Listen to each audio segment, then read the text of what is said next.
පෙන්වන වීඩියෝෙන් බලාපොරොත්තු වෙන්නේ රසායන විද්‍යාවේ වැදගත් කොටසක් වෙන අණු වල හැඩ සංප්‍රයුක්ත ව්‍යුහ සහ ලොයිස් ව්‍යුහ අඳින ආකාරය පිළිබඳව දැනුවත් කරන්නයි. ඒකෙන් මුලින්ම අණු වල හැඩ කොහොමද අපි නිර්ණය කරන්නේ කියන එක පොඩ්ඩක් සලකා බලමු. සාමාන්‍යයෙන් අණුවක හැඩයක් නිගමනය කරනකොට මාවකට සරලව මේක තේරුම් ගන්න අවශ්‍ය නිසා ප්‍රධාන ආකාර තුනක් යටතේ මේක වර්ග කර ගන්නවා. ඒ පළවෙනි ආකාරය තමයි සාමාන්‍ය ආකාරය. දෙවෙනි ආකාරය තමයි ඔක්සිජන් සම්බන්ධ සංයෝගය. තුන්වෙනි ආකාරය තමයි ඔක්සි අම්ල. එහෙම නැත්නම් ඔක්සෝ ඇනයි. දැන් තියෙන ප්‍රශ්නේ තමයි මේ ආකාර තුනට අදාළ අණු හෝ අයන කොහොමද අපි වෙන් කරලා හඳුනගන්නේ කියන එක. ඒක අපි පහසුවෙන්ම හඳුනගන්නේ මම ඉස්සෙල්ලා මේක පැහැදිලිව තේරුම් කරන්න ගන්නම් ඔක්සිජන් සම්බන්ධ සංයෝග. සාමාන්‍ය මේ ආකාරයට වැටෙන්නේ ඔක්සිජන් අන්තර්ගත වෙලා තියෙන සංයෝග.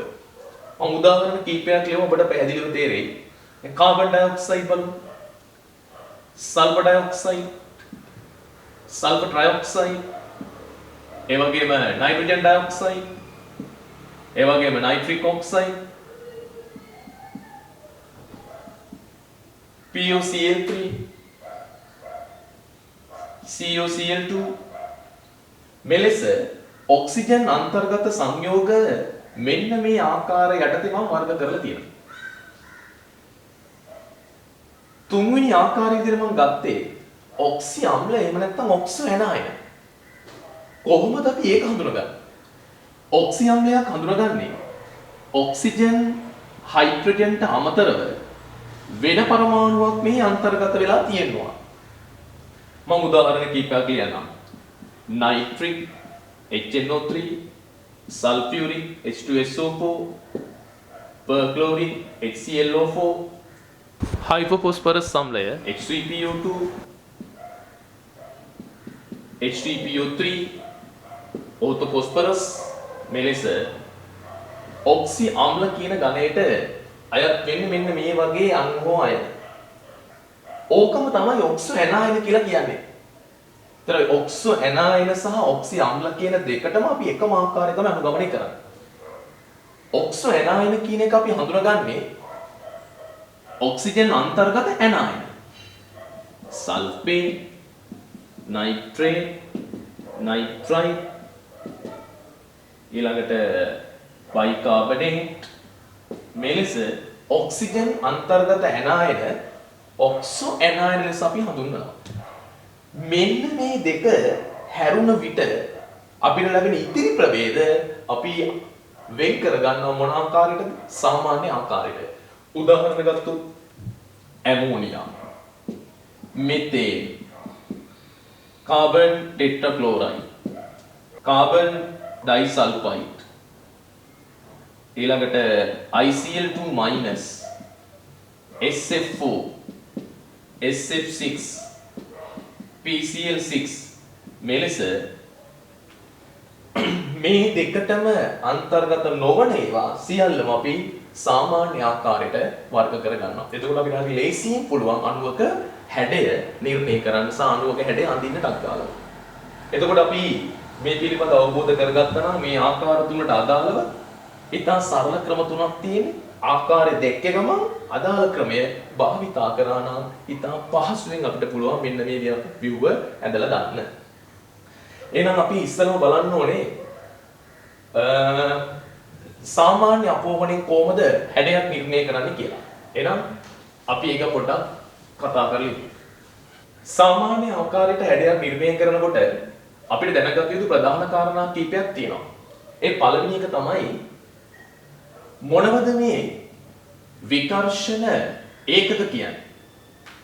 විකර්ෂණ ඒකක කියලා අපි අදහස් කරන්නේ සිග්මා බන්ධන සහ එකසර යුගල.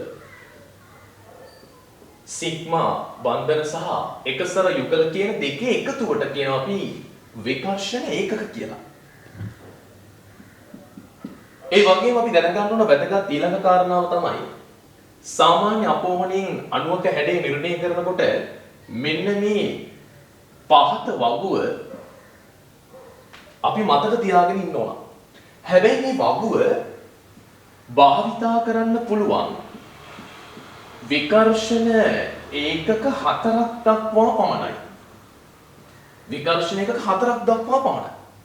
ඊට වඩා වැඩි වුණොත් අපිට මේ වගුවෙන් උත්තරේ ගන්න බෑ. විකර්ෂණ ඒකක 4ක් දක්වා තියෙනවා නම් අදාළ හැඩය අපිට මේ වගුව භාවිතා කරලා ලබා ගන්න පුළුවන්. ඒ නිසා මෙන්න මේ වගුවයි මතක තියා ගන්න ඕන. සිග්මා බන්ධන එකසර සහ හැඩය. සිග්මා බන්ධන දෙකයි එකසර නැත්නම් හැඩය රේඛීයයි. සිග්මා දෙකයි එකසර එකක් තියෙනවා නම් හැඩය කෝණීයයි. සිග්මා බන්ධන තුනයි එකසර නැත්නම් හැඩය තලිය ත්‍රිකෝණාකාරයි. සිග්මා බන්ධන තුනයි එකසර තිබෙනවා නම් හැඩය පිරමිඩීයයි. සිග්මා බන්ධන හතරයි එකසර නැත්නම් හැඩය චතුස්තලීය. ඒ හැඩ ලැබෙන හැටි මම පොඩ්ඩක් පෙන්නන්නම්. රේඛීය හැඩය ගත්තොත් සාමාන්‍යයෙන් තියෙන්නේ මෙහෙම. රේඛීය හැඩය මධ්‍ය පරමාණු වටා. කෝණීය හැඩය ගත්තොත් සාමාන්‍ය පවතින්නේ මෙහෙම. තලීය ත්‍රිකෝණාකාර ගත්තොත් සාමාන්‍ය පවතින්නේ මෙහෙම. පිරමිඩිය ගත්තොත් එහෙම සාමාන්‍යයෙන් පවතින්නේ ඔහොම. චතුස්තලීය ආකාරය ගත්තොත් සාමාන්‍යයෙන් අපි අඳින්නේ මෙහෙම. ඔන්න ඔය විදිහට තමයි ඒ හතර අපි අඳින්නේ. මම හිතන්නේ දැන් ඔය වගුව හොඳට මතක තියෙන්න ඕන මේ වෙනකොට හැමෝම දන්න වගුව. මේ වගුව හොඳට මතක තියාගන්න. හැබැයි වැදගත්ම කාරණාව විකර්ෂණ ඒකක 4ක් දක්වා පමණයි. මේ සියලු සිග්මා බන්ධන එකසරවල එකතුව උඩරිම තියෙන්න පුළුවන් 4යි. 4ට වඩා වැඩි නම් කිසිම විටක මේ වගුවෙන් උත්තරේ හිතන්න එපා. ඒ සඳහා මම ඔයාලට කෙටි ක්‍රමයක් කියලා දෙනවා. විකර්ෂණ ඒකක 5 සහ විකර්ෂණ ඒකක 6. ඔන්න ඔය අවස්ථා දෙකට විශේෂ ක්‍රම දෙකක් තියෙනවා මතක තියාගන්න. මම දැන් ඒ ක්‍රම දෙක ඔබට පැහැදිලිව පෙන්නන්නම් මෙතන ඇඳලා. විකර්ෂණ ඒකක 5ක් තියෙනවා නම් හොඳට මතක තියාගන්න විකර්ෂණ ඒකක 5ක් තියෙනවා නම් අපි මුලින්ම කරන්නේ මෙන්න මේ විදිහට විකර්ෂණ ඒකක 5 ඇඳ ගන්නවා. 1යි 2යි 3යි 4යි 5යි. ඔය හැඩයට හැඳලා තමයි අදාළ පිළිතුර හිතන්නේ. අපි මතක තියාගන්න ඕන එක දෙයයි. ඒ දේ තමයි විකර්ෂණ ඒකක 5ක් තියෙන වෙලාවේ මෙන්න මේ බන්ධන සියල්ලම හදලා තියෙනවා නම් එතකොට මේකේ එකසර එකක්වත් අඩංගු වෙන්නේ නැහැ. දැන් උදාහරණයක් ගත්තොත් මෙන්න මේ වගේ අණුවක්. PCl5. ඔතනදී එකසර යුගල එකක්වත් නැහැ. විකර්ෂණ ඒකක 5ම බන්ධන හදලා තියෙනවා නම් අන්නේ හැඩයට අපි කියනවා ත්‍රියානති ද්විපිරමිඩාකාරයි. ත්‍රියානති ද්විපිරමිඩාකාරයි. බන්ධන හදලා සියල්ලම බන්ධන හදලා නම් ත්‍රියානති ද්විපිරමිඩාකාරයි. හදිසියවක්වත් විකර්ෂණ ඒකක 5ක් තියෙන වෙලාවේ සාමාන්‍ය අපි අඳින්න ඕනේ මේ හැඩය.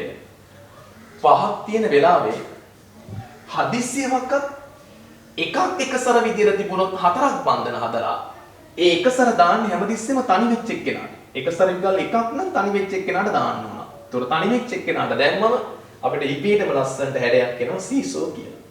ආයෙ පාඩම් කරන්න අවශ්‍ය නැහැ. මෙතනින් මතක තියාගන්න ලේසි. ඒතොර සීසෝ. සමහර වෙලාවට විකර්ෂණ ඒකක 5ක් තියෙන වෙලාවේ බන්ධන හදලා තියෙන 3 එකසර යුගල් දෙකක් එනවා. ඒතොර එකසර යුගල් දෙක එතකොට දාන්නේ මේ දෙපැත්ත දෙකට. මතක තියාගන්න මොකද මේක ඇත්තටම කිව්වොත් මේව වාදය.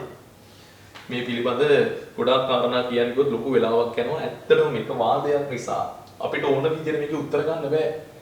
ඊට අනුකූලව තමයි අපි උත්තර ගන්න ඕනේ.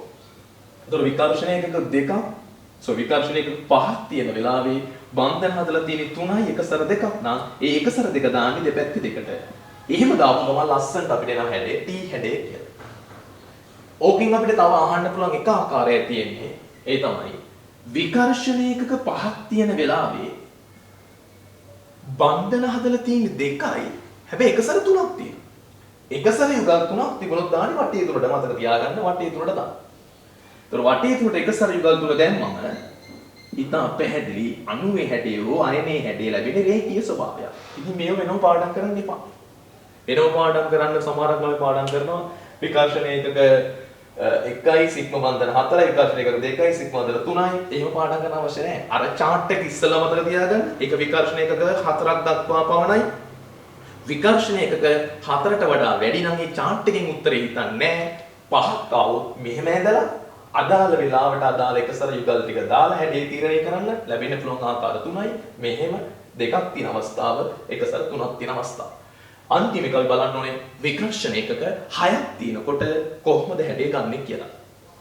හරි අපි බලමු දැන් විකර්ෂණ එකක 6ක් තියෙන විට විකර්ෂණ ඒකක 6ක් තියෙන විට එහිදී අපි මුලින්ම කරන්නේ ඉස්සර වගේම මීට අදාළ හැඩය ඇඳ ගන්නවා. 6ක් අපි අදින්නේ සාමාන්‍යයෙන් ඉහළින් 3යි පහළින් 3යි විකර්ෂණ එකක 6.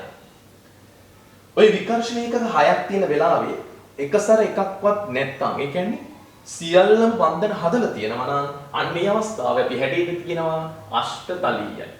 අෂ්ටතලීය හැඩය. 6ම හදලා තියෙනවා. මේ වෙලාවේ අපිට ලැබෙන්න පුළුවන් තවත් ආකාර තියෙන දෙකක්. විකර්ෂණ එකක 6ක් තියෙන වෙලාවේ තව අපිට ලැබෙන්න පුළුවන් විදි තියෙන දෙකක්. කොහොමද අපි ඒව මතක තියාගන්නේ? විකර්ෂණ එකක 6ක් ආපු ගමන් අපි කරන්නේ මොකද්ද?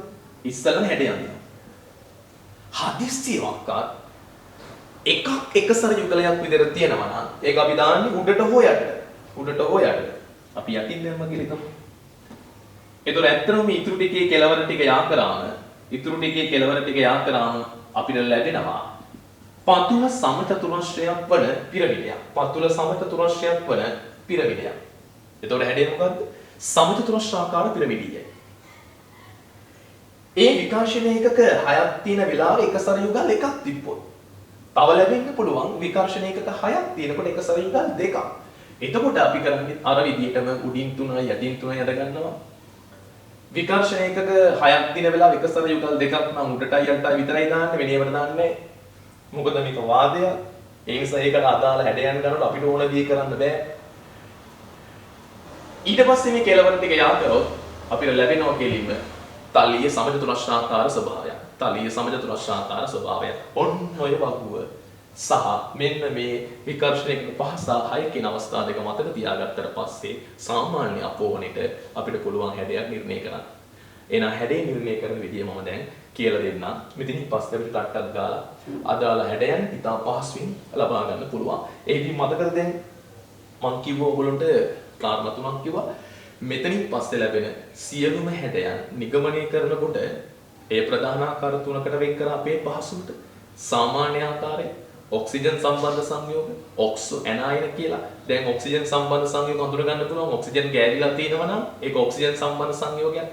ඔක්සි අම්ල ඔක්සෝ ඇනයින කියන එක හඳුන ගන්න පුළුවන්. කොහොමද?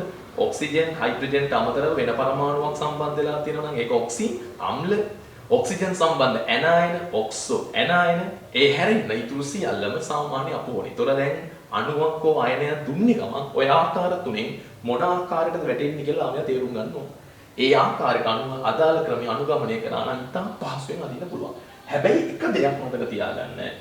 ජලය ඔක්සිජන් සම්බන්ධ වුණාට මේක ඔක්සිජන් සම්බන්ධ සංයෝගයක් විදියට සලකලා ගන්න හදන්න බෑ. ඒකට හේතුව මෙහිදී මධ්‍ය පරමාණු ඔක්සිජන් වෙනවා. මධ්‍ය පරමාණු ඔක්සිජන් වෙන හින්දා මෙන්න මේ ප්‍රභේදය මතක තියාගන්න ඔක්සිජන් සම්බන්ධ සංයෝගයක් විදිහට ජලය සලකන්නේ නැහැ. මේක සලකන්නේ සාමාන්‍ය අපෝහණේ විදිහට. ඒ හැරෙන්න ඔක්සිජන් සම්බන්ධ සංයෝග සලකනකොට අපි ජලය හැර අනිත් ඒවා තමයි ඒ ආකාරයට සලකන්නේ. ජලය આવොත් ඒක සාමාන්‍ය අපෝහණේ විදිහට ගන්නවා. අපි දැන් බලමු උදාහරණ කිහිපයක්. හැඩය නිර්ණය කරද්දී මෙන්න පියවර ටික අනුගමනය කරන පළවෙනි එක මධ්‍ය පරමාණුවේ සංයුග ඉලෙක්ට්‍රෝන මධ්‍ය පරමාණුවේ සංයුග ඉලෙක්ට්‍රෝන ගණන ඊළඟට අනෙක් පරමාණු වලින් ලැබෙන ඉලෙක්ට්‍රෝන ඊළඟට ධන හෝ ඍණාරෝපණ තියෙනවා නම් ඉලෙක්ට්‍රෝන අඩු කිරීම හෝ එකතු කිරීම කරන්න ඕන. ධන කියන්නේ ඉලෙක්ට්‍රෝන අඩු වෙලා, ඍණ කියන්නේ ඉලෙක්ට්‍රෝන වැඩි වෙලා ඒවා එකතු කරන්න ඕන. ඉන්පසු මුළු ඉලෙක්ට්‍රෝන ගණන සොයා එය දෙකෙන් බෙදනු ලැබේ. මෙන්න මේක තමයි ඉතා වැදගත්. මුළු ඉලෙක්ට්‍රෝන ගණන හොයලා ඒක දෙකෙන් බෙදුවම ලැබෙන්නේ හැමතිස්සෙම මොනවද? විකර්ෂණ ඒකක. ඉතා වැදගත්. මුළු ඉලෙක්ට්‍රෝන ගණන හොයලා දෙකෙන් බෙදුව ගමන් ලැබෙන්නේ මොනවද? විකර්ෂණ ඒකක. මෙන්න මේ විකර්ෂණ ඒකක ගණන 4ක් හෝ ඊට අඩු නම් අදාළ හැඩේ තියෙන අර chart එකේ. ඊට වැඩි වුණොත් 5ක් වුණොත් 6ක් වුණොත් අර මම ඉස්සෙල්ලා පෙන්නපු ආකාරයට රූප සටහන් ඇඳලා උත්තර ගමු. right. එහෙනම් පළවෙනි උදාහරණය අපි ගමු ටක් ගාලා.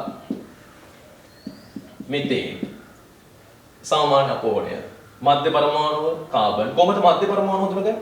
මධ්‍ය පරමාණු හඳුනගන්නේ ලේසිම ක්‍රමය තමයි බන්ධන අඩුවෙන්ම හදලා තියෙන පරමාණු. අඩුම පරමාණු ගානක් තියෙන එක්කෙනා මධ්‍ය පරමාණු කාබන්. එහෙම නැත්නම් විදුත් ඍණතාවයෙන් අඩු එක්කෙනා. දැන් මෙතනදී අපිට මේ ගන්න අමාරුයි. මොකද ඒකට හේතුව හයිඩ්‍රජන්ට වඩා කාබන් විදුත් ඍණතාවය වැඩි. කාබන් විදුත් ඍණතාවය 2.5යි. හයිඩ්‍රජන් 2.1යි. සාමාන්‍ය විදුත් ඍණතාවයෙන් අඩු එක්කෙනා තමයි මධ්‍ය පරමාණු වෙන්නේ. හැබැයි මුලින්ම බලන්න ඕනේ අඩුම පරමාණු ගානක් තියෙන එක්කෙනා. එයා වැඩි බන්ධන සංඛ්‍යාවක් හදන එක්කෙනෙක්. සාමාන්‍ය 4 වෙනි කාණ්ඩ කට්ටිය 5 වෙනි කාණ්ඩ කට්ටිය. ඒගොල්ලෝ වැඩි බන්ධන ගානක් හදන ඉතින් ඒගොල්ලෝ මධ්‍ය පරමාණු ඉන්නේ. කාබන් මධ්‍ය පරමාණුව එයාගේ අවසාන කවච ඉලෙක්ට්‍රෝන 4යි. හයිඩ්‍රජන් බන්ධන හදන 1යි. එක ගානේ 4යි 4යි. ආරෝපණ නැහැ. මුළු ඉලෙක්ට්‍රෝන ගාන 8යි. ඊට පස්සේ දෙකට බෙදන්න ඕන. විකර්ෂණ ඒකකෙනවා 7ක්. විකර්ෂණ ඒකක 4ක් නම් හැඩේ තියෙන chart එකේ. අයින දැන් හැටි හිතන්න. ඔක්කොම යුගල් 4ක් තියෙන්න ඕන. මෙතන බන්ධන 4ම හදලා. 4ක් තියෙනවනේ 4ම හදලා. එතකොට මොකක්ද අපිට ලැබෙන අවස්ථාව? සිග්මා 4යි එකසර නැහැ කියන අවස්ථාව. සිග්මා 4යි එකසර නැහැ. එහෙනම් හැඩේ චතුස්තලීයයි. එහෙනම් මෙතේන් වල හැඩය චතුස්තලීය ස්වභාවයක් ගන්නවා. මෙන්න මේ විදිහට මෙතේන් වල හැඩය චතුස්තලීය ස්වභාවයක් ගන්නවා. අපි දැන් උදාහරණ තව කීපයක් බලමු. අපි ගමු SF4. මධ්‍ය පරමාණු කවුද? සල්ෆර්. සල්ෆර්ගෙන් 6යි. අවසාන කොට ඉලෙක්ට්‍රෝන 6යි.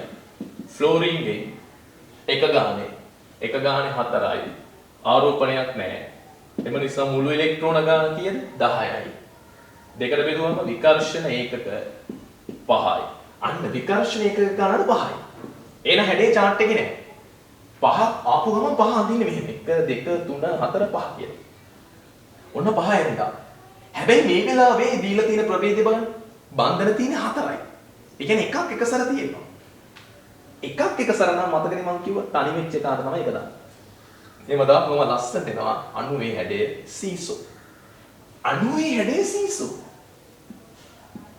හැබැයි විකර්ෂණ ඒකක වල හැඩය ඔකට තව නමක් දෙනවා ඉලෙක්ට්‍රෝන යුගල ජ්‍යාමිතිය. විකර්ෂණ ඒකක වල හැඩය නැත්නම් ඉලෙක්ට්‍රෝන යුගල ජ්‍යාමිතිය. ඒතර ඒක මොකක්ද? ඔක්කොම පහයි. ත්‍රියානති ද්විපිරමිඩාකාරයි. ඉතාම සරලයි. බලමු අයනයක් තියෙන එක. ICl2 minus. මධ්‍ය පරමාණු අයඩීන් එයාගෙන් 7යි අවසාන කවචෙන්. සික්ලෝරීන් එක ගානේ 2යි. ඍණාරෝපණය නිසා එක ඉලෙක්ට්‍රෝනයක් තව එකතු වෙනවා. මුළු ඉලෙක්ට්‍රෝන ගාන 10යි. දෙකට බෙදුවම ඉන්නේ විකර්ෂණ ඒකක ගාන 5යි. ආයෙත් එන විකර්ෂණ ඒකක 5යි. 5ක් නම් අර හැඩය අඳ ගන්නවා. හැබැයි මේ වෙලාවේ හදලා තියෙන බන්ධන දෙකයි. ඒතර එක සැර යුගල් තුනක් තියෙනවා. එහෙනම් මේ තුන කොහෙටද දාන්නේ? වටේ තුනට. ඒක මතක තියෙන්න දාන විදිය. එහෙම වුණොත් අයනේ හැඩය රේඛීය ස්වභාවයක් ගන්න. ඉතා සරලයි. BRF5 සාමාන්‍ය අපෝහණය. මධ්‍ය පරමාණු බ්‍රෝමීන් එයාගෙන් අවසාන කවචය 7යි. ෆ්ලෝරින් එක ගානේ 5යි. ආරෝපණයක් නැහැනේ. මුළු ඉලෙක්ට්‍රෝන ගාන එතකොට කීයද? 12යි. ඒක දෙකට බෙදුවම අපිට එනවා විකර්ෂණ ඒකක ගාන. එතකොට 6යි. ඔන්න වැදගත්ම විකර්ෂණ ඒකක. 6ක් තියෙනවනේ chart එකට යන්නේ නැහැ. 6 හැඩේ අඳින්න. 6 හැඩේ අඳින්න. හැඩේ ඇඳලා එකසර දාන විදිහ දන්නවනේ. මේ වෙලාවේ හදලා තියෙන බන්ධන 5යි. ඒතර එක සර යුගලයක් එතන තියෙනවා. උඩට හොයරන්නේ දාන්න කිව්වේ. යටට දාමු. ඒතර යා කරාම සමචතුරස්‍රාකාර පිරමිඩියයි. එනම් අදාළ ප්‍රභේදයේ හැඩය සමචතුරස්‍රාකාර පිරමිඩියේ ස්වභාවයක් ගන්නවා. සාමාන්‍ය අපෝහනේ ලැබෙන්න පුළුවන් තව උදාහරණයකට ගත්තොත් එහෙම ඇමෝනියා සරල උදාහරණයක් දැන් ඔයගොල්ලෝ තේරුම් කරන හැටි මධ්‍ය පරමාණු නයිට්‍රජන් එයාගෙන් 5යි අවසාන කවච ඉලෙක්ට්‍රෝන 5ක් තියෙනවා හයිඩ්‍රජන්ගේ එක ගානේ 3යි ආරෝපණ නැහැ ඒ නිසා මුළු ඉලෙක්ට්‍රෝන ගාන 8යි දෙකට බෙදුවම එන්නේ විකර්ෂණ ඒකක විකර්ෂණ ඒකක 4යි මම පුන කිව්වේ වැදගත්ම කාරණා විකර්ෂණ ඒකක 4ක් හෝ ඊට වඩා අඩු නම් හැඩේ chart එකේ හිතන්න 5ක් ආවොත් 6ක් ආවොත් අර මම අදාළ අඳින්න කිව් බිතන ඇදලා උත්තරේ ගන්න ඉතාල සරලයි 4ක් නම් උත්තරේ තියෙන chart එකකින් හැබැයි මේ වෙලාවේ යා හදලා තියෙන්නේ නයිට්‍රජන් බන්ධන කියන 3යි. ඒතර බලන්න මොකක්ද අවස්ථාව කියලා. 4ක් තියෙන්න ඕන. හදලා තියෙන්නේ බන්ධන 3යි. ඒතර එක සැර එකක් තියෙනවා. ඒතර මොකක්ද අපි ඉගෙන ගත්ත chart එකේ හැඩේ බන්ධන 3යි, සිග්මා 3යි, එක සැර තියෙනවා පිරමිඩියයි. ඒ නිසා ඇමෝනියා වල හැඩය පිරමිඩියේ ස්වභාවයක් ගන්නවා. මෙන්න මේ විදිහට. එක සැර යුගලයි. මම හිතන්නේ මම ඉතා සරලව ඔයගොල්ලන්ට මේ කොටස කියලා දුන්නා. ඊටුරස්සේ මට ඉතුරු වෙලා තියෙනවා තව ඔක්සිජන් සම්බන්ධ සංයෝග ඔක්සෝ ඇනයින තව විනාඩි 10ක් 15ක් වගේ ප්‍රමාණයක කොටසක් ඉතුරු වෙලා තියෙන්නේ. ඒ සියල්ලම කතා කරාම අණු වල හැඩ ඕන එකක් ඕන දරුවෙක්ට ඉතා පහසුවෙන් අඳින්න පුළුවන්. ඉතා සරලව කෙටියෙන් අවශ්‍යම දේ විතරක් මම මෙතන කියලා තියෙන්නේ. ගොඩක් විග්‍රහ කිරීම කරලා නැහැ. හැබැයි මේ කියපු දේ ඔළුවට ගත්තොත් හැම දරුවෙක්ටම ඉතා සරලව මේක ඉතා පහසුවෙන් කොට දාන්න පුළුවන්. මේක කොට දාගත්තොත් දරුවනේ තියෙන වාසිය ලුවිස් view අඳින්න පුළුවන් ඉතා සරලව. ඒකෙන් සංප්‍රයුක්ත view වලට එන්න පුළුවන්. ඊට පස්සේ සරල කොටස් තියෙනවා මුහුම් කරණේ, ද්විදේව පූර්ණ ඒ සියල්ලටම තව විනාඩි 10ක් 15ක් වගේ ප්‍රමාණයක් යයි. ඒකෙන් කරුණු සියල්ලම අංග සම්පූර්ණ ඉවර කරන්න පුළුවන්. ඉතින් මම මේ කියපු කාරණා හොඳට හිතලා තමන්ගේ වැඩ ටික ලස්සන කරගෙන යන්න, තමන්ගේ අනාගත බලාපොරොත්තු හොඳට ඉෂ්ට කරගන්න මේ සියලු කාරණා ඉතා සරල ඔබ වෙත ගෙන ආවේ ඔබේ දැනුම තව වැඩිපුර එකතු කරගන්න අවශ්‍යතාවය තියෙන නිසා. ඉතුරු කොටස මම ඊළඟ වීඩියෝ එකෙන් ඔබට බලාපොරොත්තු වෙනවා පෙන්වන්න. ඉතින් ආයිබෝවන්.